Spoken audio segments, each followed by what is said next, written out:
So, I would like to say that this is my first video on my webcam, and I'm not sure what I want to make it about yet, but I have a while to think about it. I know my hair's a hot mess, so work with me on this.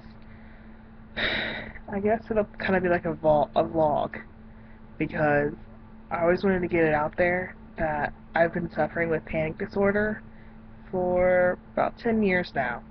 And I want to make sure that anybody knows that they're not alone. If you're scared, if you're locked in your room, if you feel like you're so helpless that you can't do anything, you can.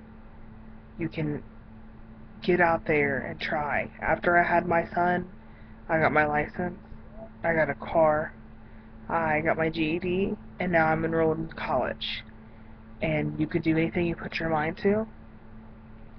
So, if you may panic every day, I still have panic attacks every day. But I just, pray, and it gets me through it. So, if anybody has questions about the situations, I'll be more than happy to help any way I can.